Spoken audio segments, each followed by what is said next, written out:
grief out of him when I just said, look, man, I don't need you being a statistic. So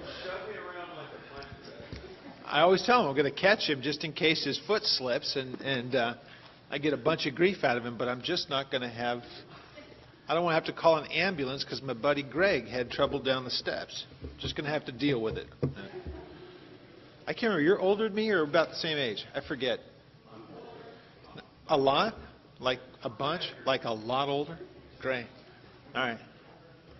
Okay, so like the younger brother looking out for his older brother. Older brother. There you go. All right. All right. Well, Genesis. Boy, it seems like it was forever since I've been up here on a Sunday evening to get through Genesis. We're in our final chapters, and I caught this cold that's going around my family. And I thought, we had the baptism and everything. I was thinking, I can't not be here tonight because next week is communion, and that'd be like 4 or 5 weeks since we were last in Genesis. I mean, that's almost how long they stayed in Egypt. So...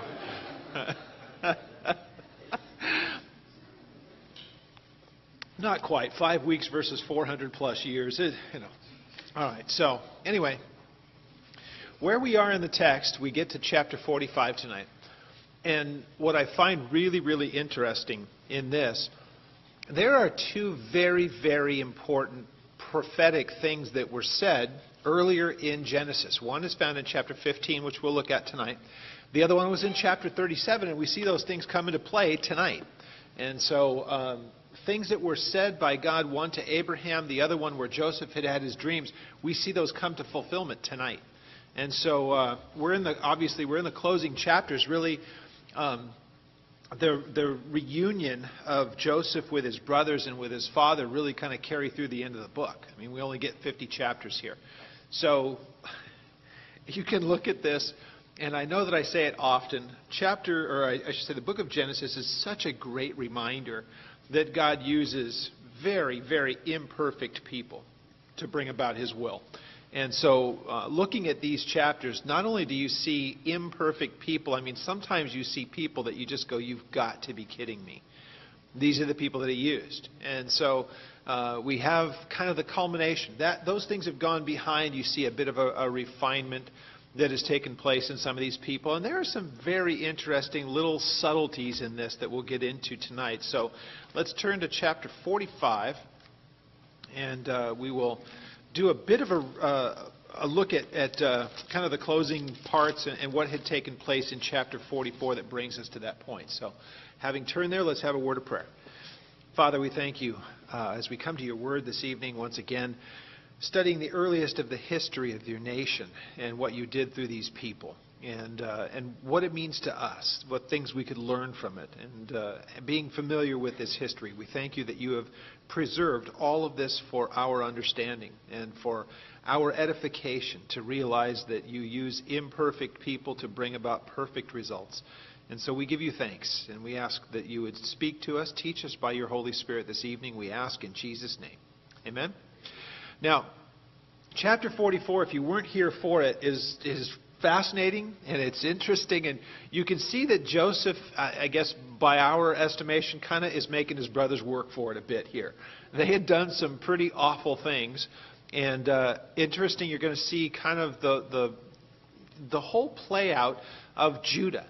We know from what he did in chapter 37, it was Judah who had first become the one who was going to, he came up with a plan. He's the one who put it into action, though they had talked about it before.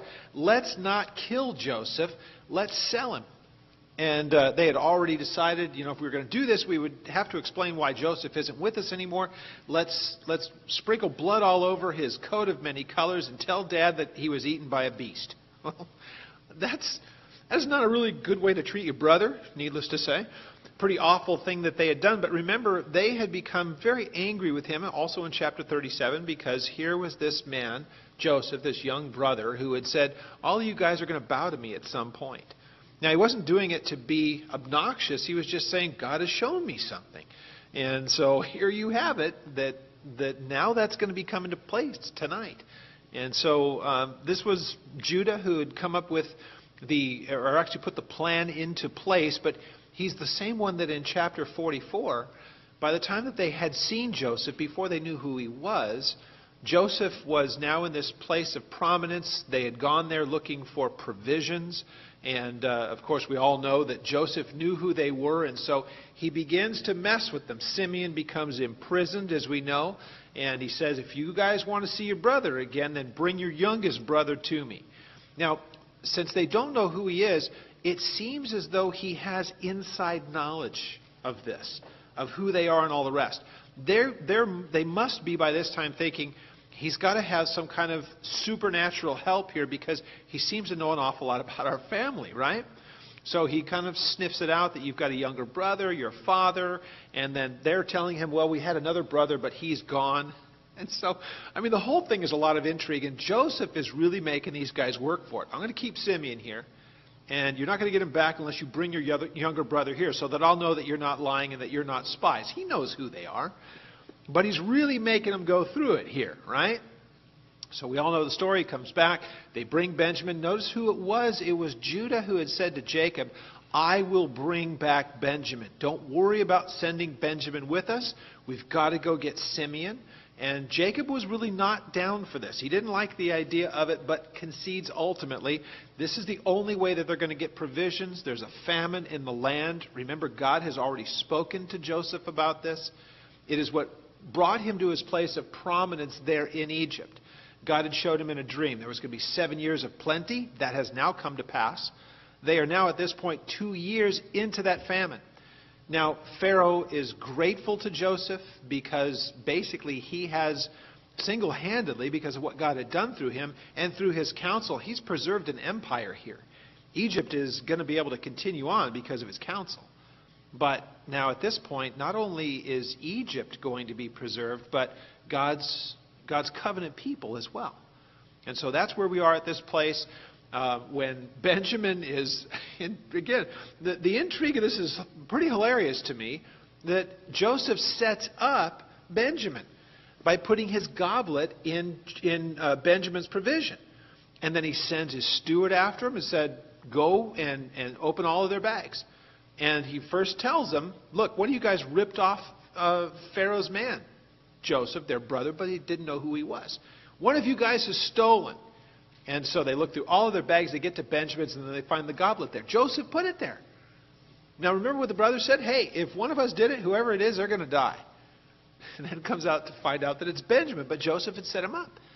So once again, there's all of this intrigue, and Joseph continually puts these guys through it all. And these guys are really kind of freaked out about all of this. Well, that's what brings us to the place of Judah. Judah, the one who had, by all kinds of cunning and horrible things, had seen to it. We had one of those this morning, and I laughed and I said, if that's your maps, you're already here. So you've reached your destination. So here we are tonight. If you have phones, you can go ahead and turn them off. I only have so many jokes. So, so here we are, the same Judah who had put all these things in place and sent off his brother, doesn't really even understand what he had done. It was a pretty awful thing to do at the time. Now he's the one who has already given his surety to his father, I will bring back Benjamin. By the end of chapter 44, he says, look, if Benjamin doesn't return home, my dad will not be able to deal with the grief. It'll kill him. I will take his place. Now, you could start to look into this and say there is one who will come through Judah's line who will end up definitely being the one who is the substitute down the road. Now, that will be Jesus. He will be the one who will give himself as a substitution. So, in the very most broad and general terms, you can say that in this case, Judah kind of is a type of Jesus, although he is a deeply flawed man. No question about it. And yet he seems to stand out better than the rest of his brothers. What does that say about your family, huh? But ultimately, through the line of Judah, you would end up getting Jesus, the one who would be the substitute for us all. Pretty interesting. So, anyway, with that, that's our background to chapter 44. We see that Judah is willing to do so. And it's just more than Joseph can take. And so by chapter 45, it's a continuation. Though we have it broken down in chapters, it's a continuation. This is all the same meeting and all the same get-together. Look at verse 33 of chapter 44, and we'll just use that as a running start. Now therefore, he says, this is Judah, please let your servant remain instead of the lad as slave to my Lord. And let the lad go up with his brothers. For how shall I go to my father if the lad is not with me, lest perhaps I see the evil that would come upon my father? It would kill him. So he says, I'll take his place. Now look at verse 45, or chapter 45. So then Joseph, he could not. He's been putting up this facade for several chapters, really messing with his brothers quite a bit. And I remember when we went through this, can you imagine of all the people in this whole thing, they're deliberating back home. Remember, Joseph sent them away, said, I'm going to keep Simeon right here. You guys go back and get your younger brother, or else I'm not going to let him go. I don't know that I trust you. I think you're a bunch of spies. He's just playing them. They deliberated until they ran out of food back home. And they realized, we've got to go back and do this. Can you imagine being Simeon? Where'd those guys go? What's the deal? I thought that it was like, go get Benjamin, bring him back. Now they got to do it just because they're out of food. So finally, we know how that all worked out. Here we are. Chapter 45. Joseph could not keep it going any longer. Says he could not restrain himself before those who stood by him, and he cried out, make everyone go out from me. So no one stood with him while Joseph made himself known to his brothers. And he wept aloud, and the Egyptians and the house of Pharaoh all heard it. Now that's going to be brought up a little bit more. You're going to see that it was something that whether they were eavesdropping or not, Joseph was just unable to contain himself at this point as he reveals himself to his brothers. Now, Joseph was always going to do this. He was never going to see evil come to his brothers, but he's making them work for it, right? Now, they did a pretty awful, treacherous thing, but we even see by Joseph's own words, he realizes, yeah, it was an awful thing that they did, but what God has brought through it is of benefit to not only Egypt, but to you guys as well. Joseph sees that he is the sustaining person who is going to see to their well-being for the rest of their lives. He knows this. He's able to say that directly to them. Joseph completely knows the whole matter that's going on here. It's his brothers that when he reveals himself, can you imagine being these guys? In an instant, when he reveals himself, they're thinking, this is the guy that we sold away into slavery. This is the guy that we lied about. This is the guy who is basically able to control everything about whether we live or die right here, right now. And I'll bet you he's really angry with us. Because look at how he's been dealing with us so far. Now he reveals himself. Can you imagine being any of those brothers? Been nice knowing you, bro. Waving to the guy next to you. You figuring it's all over. Joseph just can't take it anymore, and so he reveals himself. He wept aloud, and the Egyptians in the house of Pharaoh heard it. And then Joseph said to his brothers, I am Joseph. Does my brother still live? Does my father still live? But his brothers could not answer him, for they were dismayed in his presence. That's a very fancy way of saying these guys were scared to death. Dismayed? Yeah, dismayed like this could really end poorly. This whole time he's been doing these things, and now he has just revealed himself. So Joseph said to his brothers, please come near me. So they came near, and he said, I am Joseph, your brother, whom you sold into Egypt. Now, they would already know this, and it probably, I would think, sounds to them like, now begins the indictment. Imagine being these guys. I don't think that they expect that he's going to be courteous to them and that he's going to show them favor. Well, verse 5 tells us, but now, do not therefore be grieved or angry with yourself because you sold me here, for God sent me before you to preserve life. What an amazing thing that is. He sees that he's there. Now, we would look at it in the New Testament sense. We know what Paul has to say, Romans 8:28, for all things work together for the good to those that are called of God and loved of God and called according to his purpose, right? We know this. This is the same principle back then. God has taken the circumstances, the evil things that you have done, and he's been able to make good things out of them. This is, again, a very good thing for us to remember. It is easy for us to either because of things that have happened in the past or even things that are happening currently, to not stop to think that God is aware of them in the meantime, that he can do something through them, and that nothing about this life is promised to us that it's ever going to be easy. So it is for us rather to say whatever circumstances there are at any particular time, it is for us to always keep our eyes upon him and say, you would never do anything spitefully towards me, God. So whatever it is that's going on, I know that you can use it to your glory. It's a good thing to try to keep in mind. Now, I am sure that when Joseph was tossed into a pit and ultimately sold into slavery, he was probably not thinking of things like that. Oh, this is great. Sooner or later down the road, I'm going to be over Pharaoh's entire house and my family will come back to me needing me. That's probably not what he's thinking. But in hindsight, he's able to look at it and say, after all of these years, this is what's come to pass. So he's able to be, philosophical if at nothing else. But he's able to also see that it is the idea of preserving life. What an amazing thing that is. And he sees it. Now it says in verse 6, for these 2 years the famine has been in the land, and there are still 5 years in which there will be neither plowing nor harvesting. And God sent me before you to preserve a posterity for you in the earth, and to save your lives by a great deliverance. What an amazing thing that is. He's able to look at it and says, remember, he would be familiar with the promise that was made to Abraham. Okay, great-grandson, Joseph. Great-grandson to Abraham. He knows the promise. It's got to be part of the family heritage. Abraham to Isaac to Jacob and now to his sons. God had said to Abraham that through you the nations will be blessed. He made that promise to him 25 years before Isaac was born.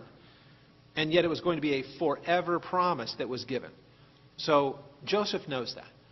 In order for God to make good on that promise, something had to be done to bring them from Canaan and bring them to a place to be sustained.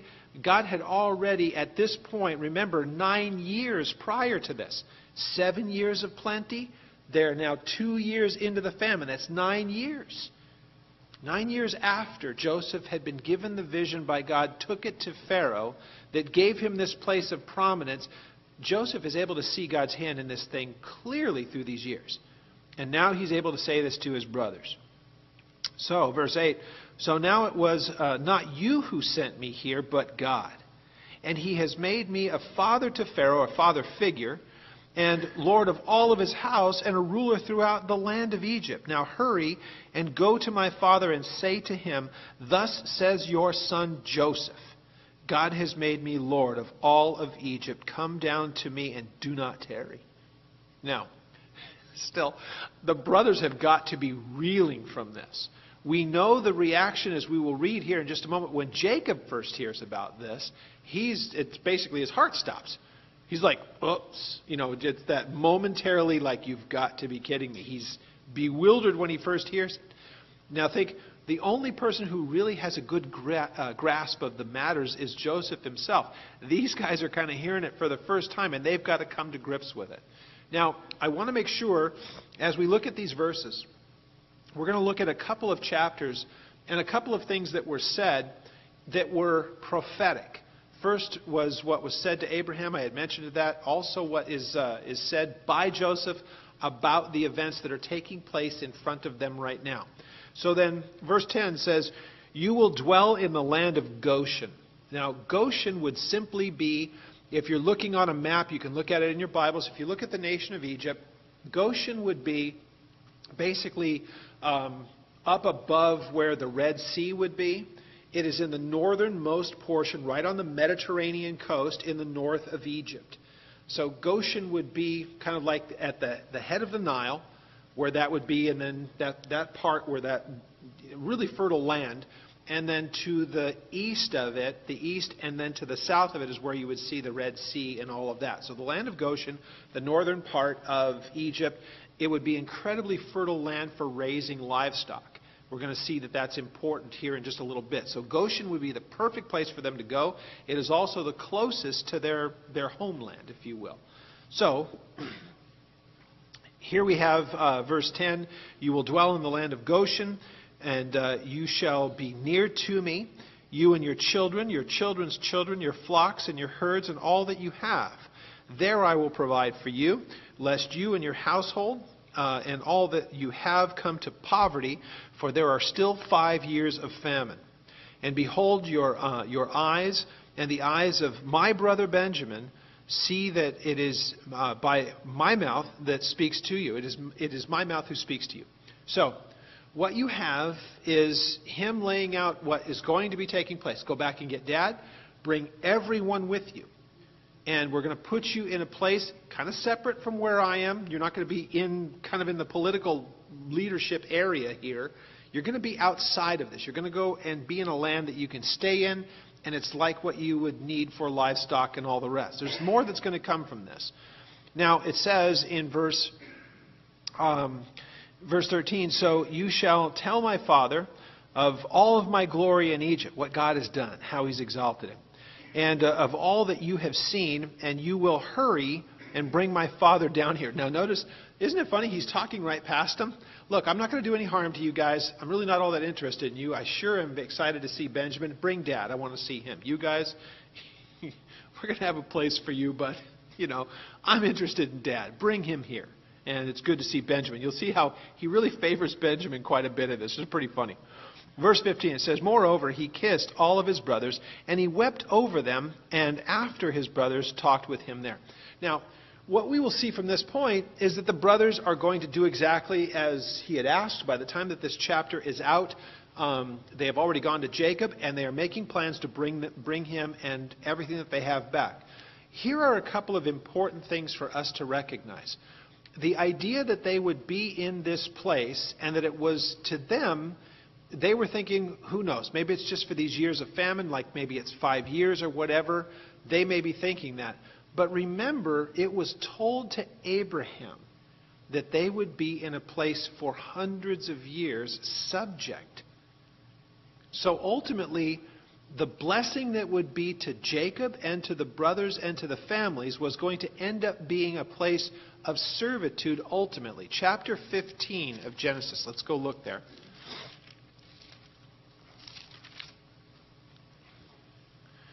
Now, remember, it was in chapter 12 where God said to Abram at the time, not even calling him Abraham, he called him Abram at the time and said, I'm going to make a great nation out of you. And because of you, the nations will be blessed. Though he had no children at the time, God was saying that your descendants are going to be so numerous that all the generations of mankind, the nations, plural, not just Israel, but nations, mankind would benefit from you. That's chapter 12. Chapter 15 is kind of a reiteration of that. Look at verse 1. It says, now after these things, the word of the Lord came to Abram in a vision, saying, do not be afraid, Abram. I am your shield and your exceedingly great reward. But Abram said, Lord God, what will you give me, seeing that I go childless, and the heir of my house is Eliezer of Damascus? So once again, this is going to be the reaffirming of you will have a son that will come from your own body. But notice what you see at verse 13 is where it starts.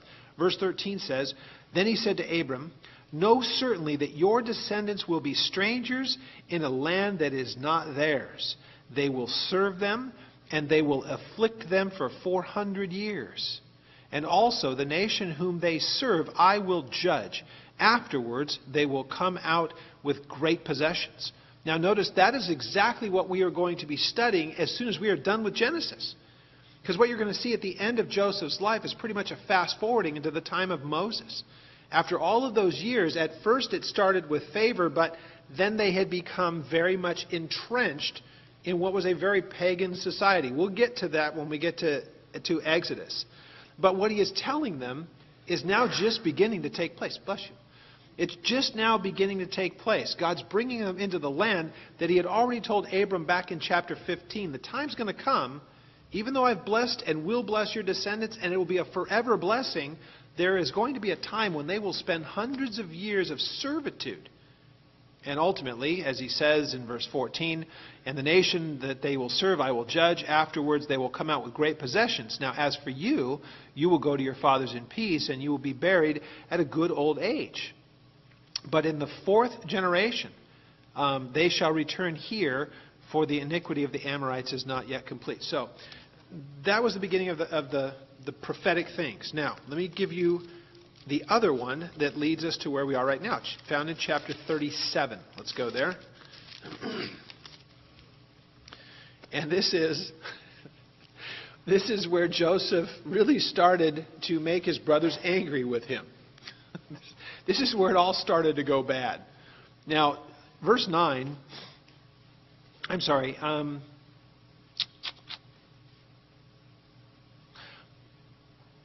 let's look at verse 5. Now, Joseph had a dream, and he told it to his brothers, and they hated him even more. So he said to them, please hear the dream which I have dreamed. Now, notice it says they already hated him more. Why? Because he was Dad's favorite. That was why they didn't like him in the first place. You'd figure that his dad would have learned, because that was something that was happening between Jacob and his brothers. You figured he would learn. Well, that's not the way that it went down. Remember all the intrigues with Jacob and his brother. Mom and Dad had their favorites, and now it's happening even in another generation. Joseph was the favorite, and nobody liked him because of it. So, why do I find this funny? I'm sorry. Verse 6. So he said to them, please hear this dream which I have dreamed. And there we were, binding sheaves in the field, and behold, my sheaf arose and also stood upright, and indeed your sheaves stood all around and bowed down to my sheaf. So his brother's going, look, bro, we already don't like you. Now you're telling us that in your dream that everything that represents us is going to bow down to you. Now we really hate you. Now Joseph is able to say, oh, you haven't heard anything yet. Verse 8, then his brothers said to him, shall you indeed reign over us? Now we know because of chapter 46, yeah. Well, verse 8, shall you indeed reign over us? Or shall you indeed have dominion over us? So they hated him even more for his dreams and for his words. And then he dreamed still another dream, told it to his brothers, and said, look, I have dreamed another dream, and this time the sun and the moon and even the 11 stars bowed down to me. And he told this to his father and to his brothers, and his father rebuked him. Now, see, here at this point, even Jacob's in on the whole thing. Who are you to be talking to us like this?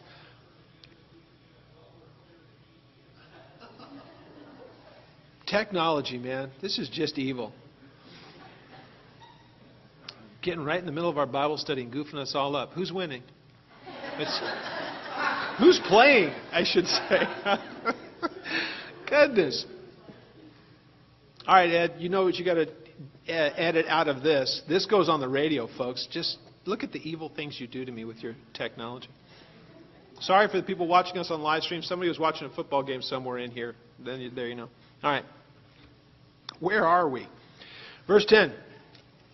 So he told this to his father and his brothers, and his father rebuked him and said, so what is this dream that you have dreamed? Shall your mother and I and your brothers indeed come and bow down to the earth before you? And his brothers envied him, but his father kept these matters in mind.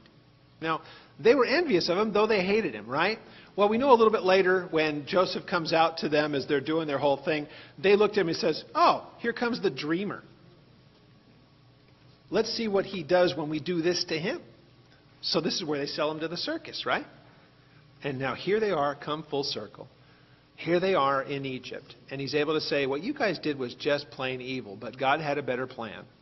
Now he will reiterate that in the closing verses of this book. But right now he is basically saying what you guys had intended, this evil thing that you did, I could see God's hand in it. And so here he is able to remind them of that. Well, verse 16 is where we pick up back in chapter 45. Let's go there.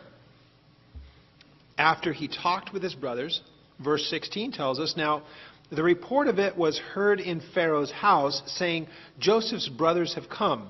And so it pleased Pharaoh and his servants as well. This is good. Now, part of the problem with this, why you might think that there is a bit of a problem, is because people from Canaan were not really welcomed in Egypt. But when you stop to think about it, that this family and the product of this family, Joseph, really is the one that God had used. And Pharaoh, whether he liked it or not, had to realize the fact he even has an empire anymore is because of this man. And so the favor that's going to be shown to his family is pretty obvious. By this time, Joseph had become very important to Pharaoh, not just for the simple logistical reasons, but it sure seems like as Pharaoh would see him as kind of a father figure, that kind of a provider type of a thing, there's a real soft spot that he has for Joseph, and that's now going to extend to his family. Well, verse 17, so Pharaoh said to Joseph, say to your brothers, do this, load your animals and depart, go to the land of Canaan. Bring your father and your household and come to me. I will give you the best of the land of Egypt, and you will eat of the fat of the land.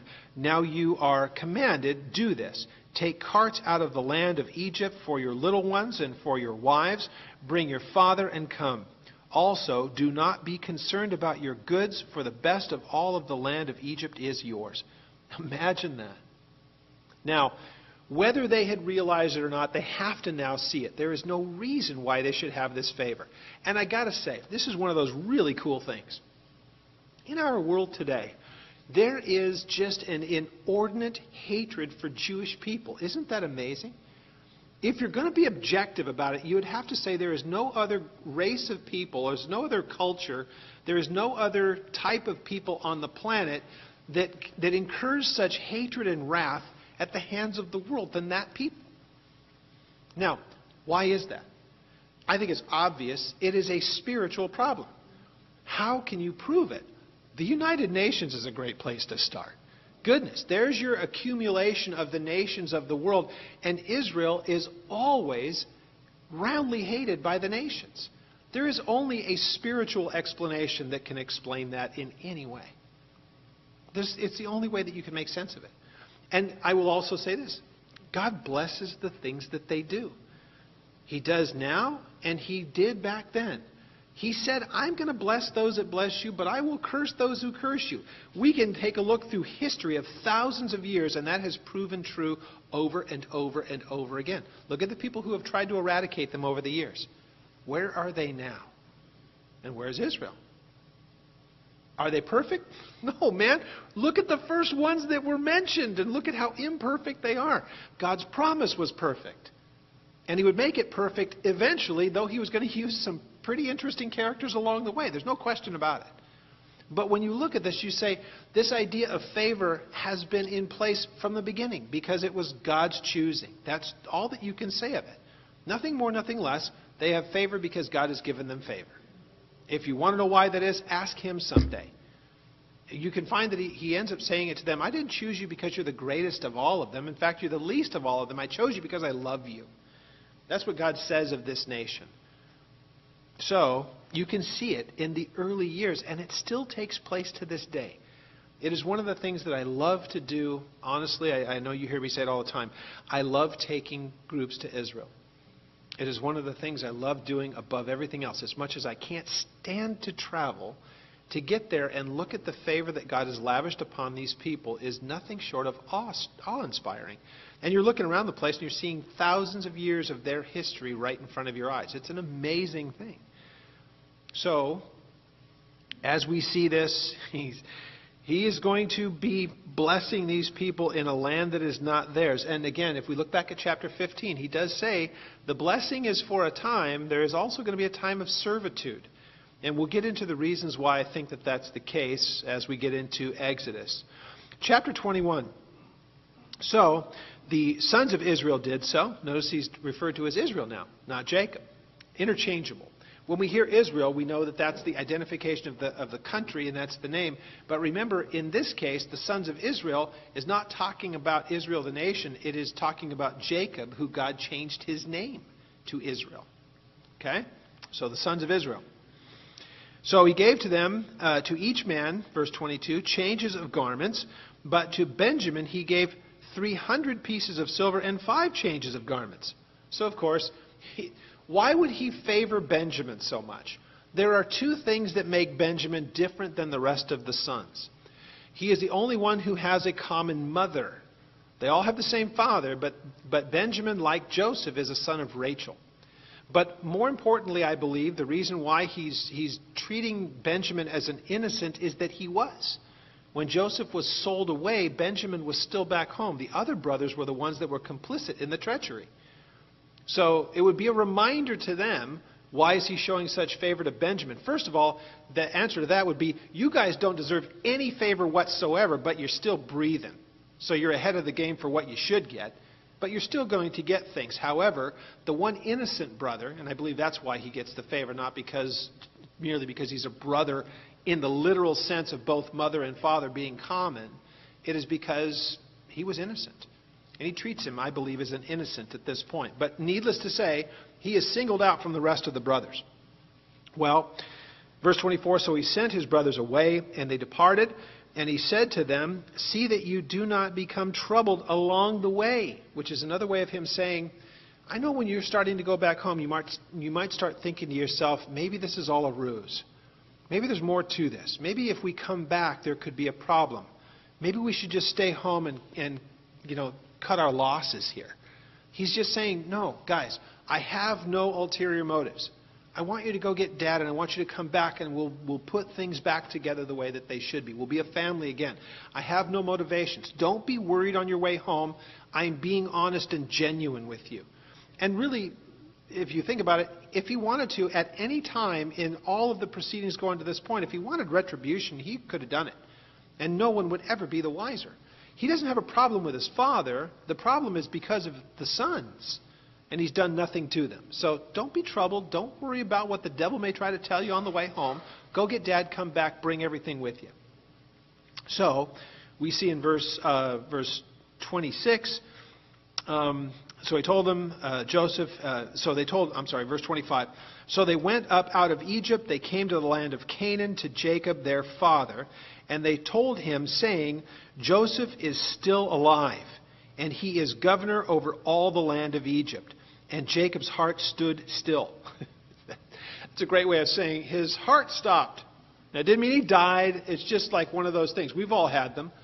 Those moments where everything stops for a moment and, it's all coming to his understanding. And it says because he didn't believe him. Why would you lie about this? Right? They all knew what had happened. Now, they're still not coming clean on the whole thing, although, of course, that's all going to come up. They're going to have to, how did this happen? It's all going to come out. But at this point, they're not telling him any of that stuff. Joseph is still alive. I'll be darned.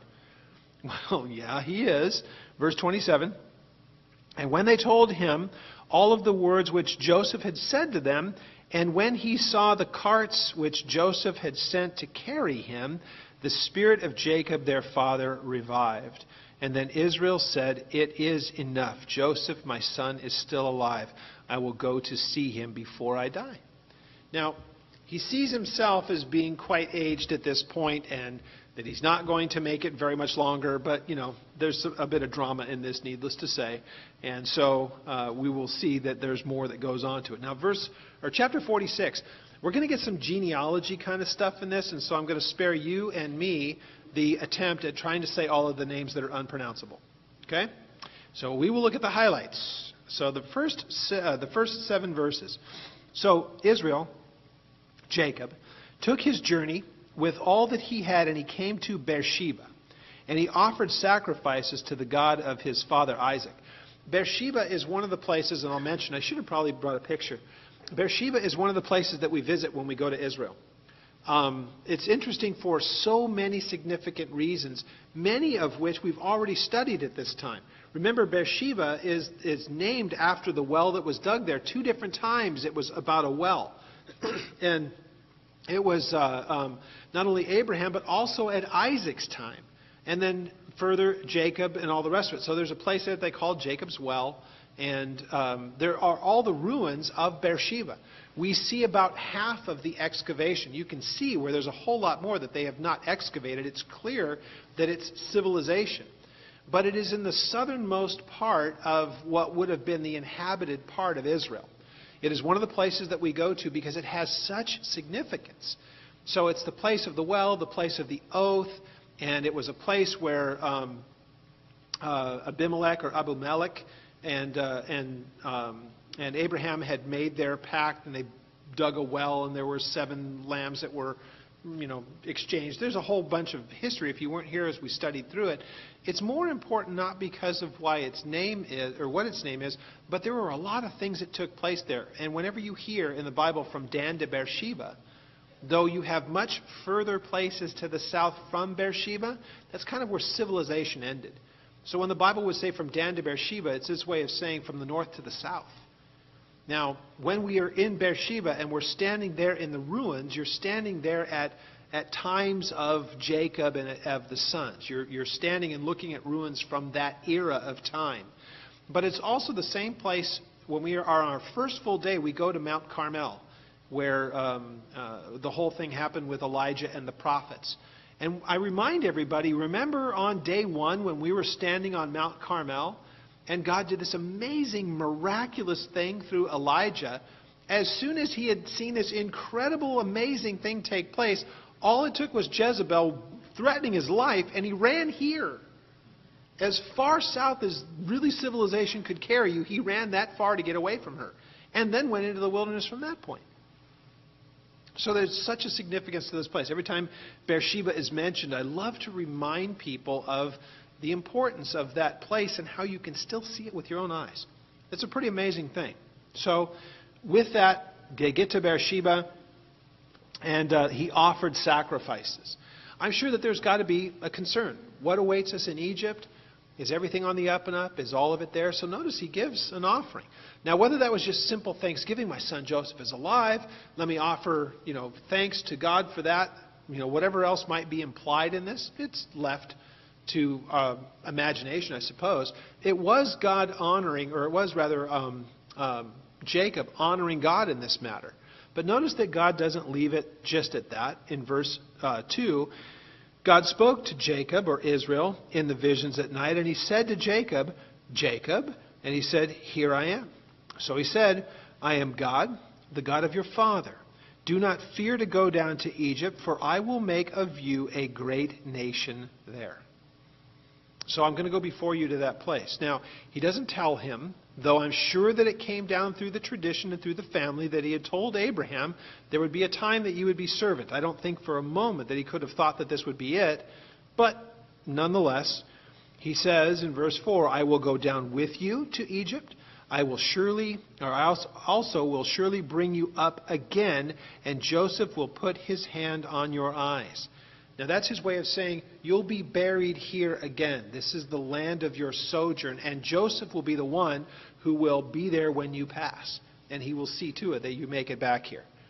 That's pretty descriptive, huh? So he tells him this. Verse 5, so then Jacob arose from Beersheba, and the sons of Israel carried their father Jacob, their little ones, their wives, their carts, which Pharaoh had sent to carry him. And so they took their livestock and their goods, which they had acquired in the land of Canaan, and they went to Egypt, Jacob and all of his descendants with him, his sons and his sons' sons, his daughters and his sons' daughters. All his descendants he brought with him to Egypt. Now, what you get in verse 8, have you ever asked yourself, why is there so much genealogy in the Old Testament? Why do they include all the names and the generations? What's the reason for that? You ever ask yourself the question? Good question to ask. Here's why. It is because they want to make sure that there is a clean record of who is who. This is the way of saying we are passing on our history so that the generations after will know. Now see, it's funny because in our world right now, people love to know that. Where do I come from? What's about my family and all the rest? Some of you know I'm adopted. And so it took me until I was 40 years old to find my birth family. And there was a curiosity. It was interesting to me. What are they like? Do I look like them? And the sad thing is I don't look like any of them. So we still can't figure me out for all kinds of reasons. But even in the way that I don't look like my family. So yeah, I guess I'm a weird anomaly. But it's kind of fun to know where the family came from. I love doing all that stuff, and I loved meeting them and all the rest of it. So it's good to know, and it's important also, if you stop and think, there's so much more to it than that. The importance of this is to know that there was a promise made to the very first of their line, Abraham. And the promise that was made to him is that through you the nations would be blessed. So remember the sons of Jacob. Abraham, Isaac, Jacob, the grandson, and his great-grandsons. Abraham's great-grandsons are the names that were given to them are the names that the tribes were known from. So when God settled them in the land after Egypt, they already were known by the names of their ancestors by tribe. Who do you belong to? Well, I'm of the tribe of Judah, or Benjamin, or Gad, or Manasseh, or any of the rest of them. They identified by these people. So the idea of keeping and cataloging those names and who belonged to whom is an important thing, because God said through you the nations would be blessed. Now here's one other thing that's very, very important. The day is coming when people will look at a person who will come onto the scene and they will see him as a Messiah figure. He will be able to prove what tribe he belongs to. That's important because the Messiah would have to come, the forever king would have to come through the line of Judah. How do we know that? Because of what was promised to David. Right? So it's an important thing that you know where you come from, and the genealogies are the way to prove that and give a demonstration of it. Remember, as you look through either Luke or Matthew, you can see the generations all the way back to these times, all the way to the person of Jesus, whether through Mary or through Joseph's line. It's important because he's able, when somebody would come and say that they're Messiah, you would say, prove it. You can't. But we can prove Jesus was exactly what he was supposed to be because he comes down through Judah. Very important. That's why you have genealogies. So when I say I won't pronounce the names, it is not out of disrespect. It is just because I'll spend a whole lot of time and I'll just embarrass myself. So, genealogies. So at verse 8 we begin, it tells us, now these were the names of the children of Israel, Jacob and his sons who went out from Egypt, Reuben and Jacob's firstborn. And then it tells you, here's the sons that were born to them. Now when we get to verse 19 of chapter 46, we see this. The sons of Rachel, Jacob's wife, are Joseph and Benjamin. Now, again, that's important because I really believe that that's why Benjamin had so much favor, partially. More importantly, I think, as I've already said, it's because he wasn't part of the deal of selling Joseph away. Well, verse 20 tells us, and Joseph in the land of Egypt, to him were born Manasseh and Ephraim. That will be important in the closing couple of chapters. Because if you notice of the 12 tribes that we see represented in Israel, remember, Joseph is not ever mentioned as one of those tribes. But Ephraim and Manasseh are, right? So they had land allotment. So when they settled in the land, Ephraim and Manasseh were given allotments of land. There is no place where you would say, this is the land that belongs to the tribe of Joseph. Joseph is given a double portion. His two sons would both get land allotment. Levi was one of Jacob's sons, but because that was where the priesthood was, they weren't given a land. Their work was to be done around the temple and around the places of corporate worship. Kind of interesting. It's fascinating to me. Well, verse 28. So then he sent, notice the change in this. Look at verse 28. After he's explained who all the sons are, at verse 28 it says, and then he sent Judah before him to Joseph to point out before him the way to Goshen, and they came to the land of Goshen. So it was Judah who had gone before, and he was going to be in a total reverse role. Remember, it was Judah who finally implemented the plan to get rid of Joseph. Now here, Reuben is the oldest. Reuben is ordinarily the guy who would be doing these kind of things. He's the oldest brother. He's the one who has the place of prominence. And here it is, all things come full circle. The very same one who is as treacherous as any of the rest is also the one who was willing to give himself for Benjamin and be that substitute. And now he is the one who had first betrayed his brother and was the vehicle by which Joseph was sold away, is now the one who is going to be leading the entourage and ultimately go before Pharaoh and show them where Goshen is. So we see in verse 49, so Joseph made ready his chariot, went up to Goshen to meet his father Israel, and he presented himself to him, fell upon his neck, and wept on his neck a good while. That's just the way of saying embrace. You fall on the person's shoulder, on his neck. It's the embrace. It's the hug. They wept. There is now this, remember, Joseph was the favored son. Joseph was the one that Jacob loved above all of them, and he was the one that Jacob thought was dead. So think about all of this and the emotion of it. It's pretty amazing. So we see in verse 30, and Israel said to Joseph, now let me die, since I have seen your face, because you are still alive. Now, he's not saying, okay, great, now I've had a chance to see you, it's time for me to die. No, he means I can die in peace now that I've seen your face again. You're alive. It's that I can be at a place of rest and peace. Then Joseph said to his brothers and to his father's household, I will go up and tell Pharaoh and say to him, my brothers and those of my father's house who were with me in the land of Canaan have come to me. And the men are shepherds, for their occupation has been to feed livestock, and they have brought their flocks, their herds, and all that they have. And so it shall be, when Pharaoh calls and says, what is your occupation? That you will say to him, your servant's occupation has been with livestock from our youth, even until now, both we and our fathers, that you may dwell in the land of Goshen, for every shepherd is an abomination to the Egyptians. Seems like a weird thing to say, doesn't it? Why do you figure this is? Well, first of all, it would keep them from getting kind of an attachment to what Joseph is all about. Because, I mean, Joseph is in the seat of power governmentally. What he's going to give them is a place that is great for the herds, and it's kind of away from the power systems. Let me just put it this way. If we were trying to put it in terms that we would understand in our country, let's say that they all lived somewhere in the Rockies, and they sold their brother away, and now he's in Washington, D.C. And they send their everything to Washington, D.C. It turns out that Joseph is kind of like running the entire government.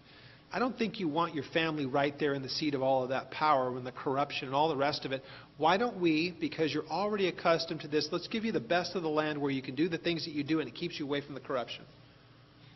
That's my own reasoning, as I can understand. Why would he want that not to be the case? Because the ones that were seen as the shepherds and all the rest, they were such lower class as far as the elites would be concerned, you wouldn't have a place where he's at anyway.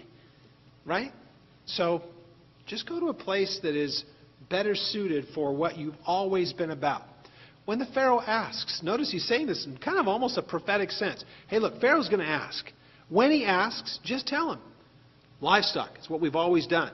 That'll pretty much ensure that you're not going to be right here where I am, but I'll check in on you. We'll put you in a place where it's going to be best for you. Well, that is exactly how it ends up working out, because at chapter 47 we read, so Joseph went and told Pharaoh, and he said, my father and my brothers, their flocks and their herds, and all of their possessions, they have come from the land of Canaan, and indeed they are in the land of Goshen. And so he took 5 men from among his brothers, and he presented them to Pharaoh. So he brings him some of the family. And Pharaoh said to his brothers, what is your occupation? So they said to Pharaoh, your servants are shepherds, both we and our fathers. So Joseph already kind of knew how this was going to go. He'd already set it up. You're going to be in Goshen. I know the Pharaoh's going to ask this. It's true, but say it this way because it'll keep you in the place that's best suited and where God can really prosper it. I really have no doubt that God had already set all of these things up. This is what Joseph knew. I believe God had tipped him off to it anyway. This is where he'd want them to be. Well, Pharaoh said to the brothers, what's your occupation? They said, your servants are shepherds, both we and our fathers. And they said to Pharaoh, we have come to dwell in the land because your servants have no pasture for their flocks, and the famine is severe in the land of Canaan.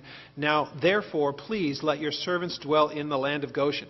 That's an interesting thing for him to say. Because to say, that same problem that you had, that you're experiencing right here in Egypt, this famine and all the rest, it's gripped where we live back home. And so we've come to the one place where we might be able to find remedy. Now, to the Pharaoh, that would immediately remind him of the fact that if not for what God spoke through Joseph, we'd be in just the same predicament as you. But we have favor because of your brother, therefore you will be shown favor as well. Kind of an interesting thing, huh? So, verse 5, then Pharaoh spoke to Joseph, saying, your father and your brothers have come to you. The land of Egypt is before you. Have your father and your brothers dwell in the best of the land. Let them dwell in the land of Goshen.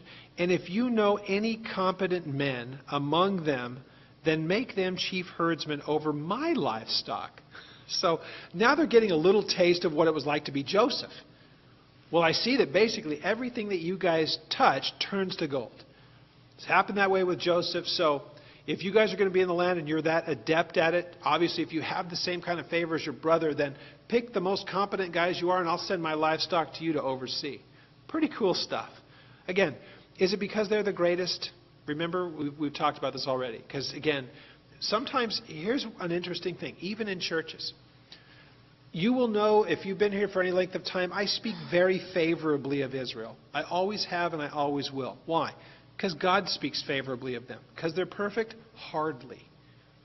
He's the one who made the promise. That's just all that there is to it. It's nothing more, nothing less.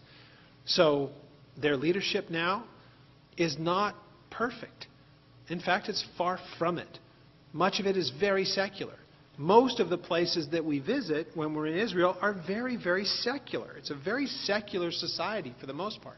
You have the very devout and you have the secular and not a lot in between. But none of that is relevant. God's promises are eternal. So whatever's happening at any particular point in history is irrelevant. It doesn't matter. The promises are the promises.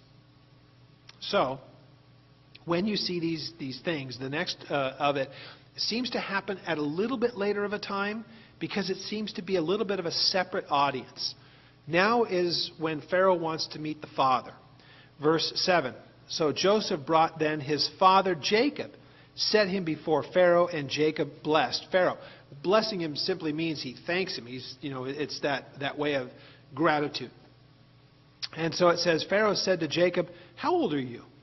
And so Jacob said to Pharaoh, "The days of the years of my pilgrimage are 130 years. Few and evil have been the days of my years of my life." And that's an interesting thing to say. Hey, I'm 130 years old and it hadn't been a real picnic.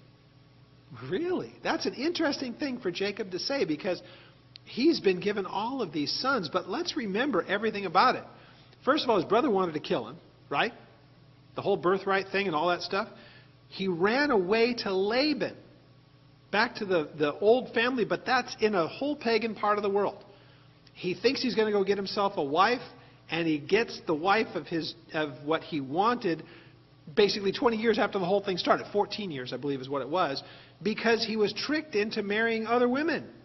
Had children by them. The wife that he really loved the most, that he waited for the longest, wasn't able to bear children, and she died in the second of those childbirths. So he can look back at his life and said, yeah, it hasn't been a real rosy thing. Started when, I was mom's favorite. I was not dad's favorite. And I kind of ripped off the birthright and did some conniving kind of stuff. And it meant that I had to run away from home for a long, long time. And I wound up with a bunch of wives and a bunch of kids, and I didn't choose any of it. Now, he could go ahead and do the woe is me, but remember, so much of this, if you've been studying along with us in this, so much of their misery was self-inflicted. Have you noticed that? When you study through this, self-inflicted. And of course, isn't it wonderful how we don't do anything of self-inflicting damage to ourselves? We've learned all the lessons from these guys, haven't we? Not by a long shot. Why is it that we can't learn, right? Or are you guys, do you have it all together? And I'm the one with the problem. Amazing. Just, you can't help that the irony in this is just, it's fun. So, Jacob said to Pharaoh, I'm 130 and they haven't been easy years. And they have not attained to the days of the years of my life, of my fathers in the days of their pilgrimage. They had it better than I did. So Jacob blessed Pharaoh, and he went out from before him. So Joseph situated his father and his brothers, gave them possessions in the land of Egypt, in the best of the land, in the land of Ramses, as Pharaoh had commanded. The best of the land. So, here's what's cool.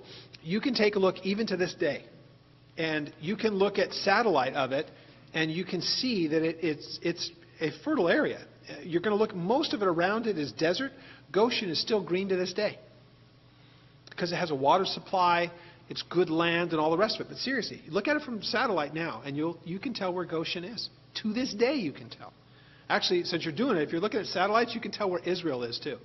And it's surrounded by a whole bunch of ugly. Really, it is. Just barren land. And it was until God had put it back into the possession of his people. And seriously, if you ever want to do this, go down and go to like Home Depot or Lowe's. If you're ever going to do stuff for your lawns, if you have one of those low watering kind of landscape type things in front of your house, and you look at the little drip irrigation, guess who invented it? Guess? Yup. Why? Not much water. So they make the most of their resources, and so they come up with the technology that you can go buy at Home Depot. It's just such a cool thing. Seriously, everywhere you look. One last thing, because we're at the end of the study. Have you guys seen the BDS movement, the boycott, divest, and sanction? If you've seen it, those people that say, those Jews, they're horrible, they're oppressing, and so we should boycott them. Have you ever looked at the list of things that you would have to boycott, many of which you probably have on your person right now, like chuck your cell phone and a whole bunch of other things that the technology has been brought about through Israel? You want to go ahead and put yourself back into the Stone Age? Be a true BDS adherent. I'm serious. Do yourself the favor. Go and look at how much technology comes out of that tiny little place. It's a fascinating thing. Again, not because they're perfect, but because God has shown his favor on them. And really remember, they've only been in the land for about the last 70 years. When we go to Israel next year, we will be there during the 70th anniversary of them becoming a nation again. Going to be cool. Going to be really, really cool. So our last couple of verses.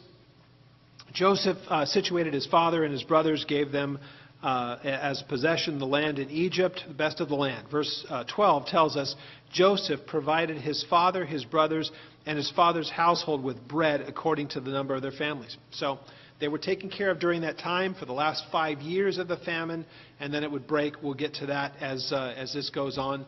We'll pick up at verse 13. Next week is communion, so we'll pick up the week after that. We'll be back in Genesis. We've probably got, I don't know that I can get through all of it in 1 week, but we'll see. We'll see. I can get it in a week, maybe 2. So don't hold me to it. I'll be completely non-committal if you try. All right? Let's stand and let's worship. And we'll have a word of prayer too. Father, we thank you again. Coming to your word, as you tell us of these things, as we study the history, it's wonderful for us to know the history. But it's even more so important for us to understand why. What can we glean from this? What can we come to know? We see your favor in your people and how you took care of the needs. We realize that it tells us about your nature and how you sustain and see to the needs of your people. We ask, Lord, that you would continue to pour out abundantly on these studies and that your Spirit would be moving in us and teaching us, guiding us as we seek you out. We thank you for your word that you've preserved through these years and that you've given it to us that we may learn. We thank you. We give you praise in Jesus' name.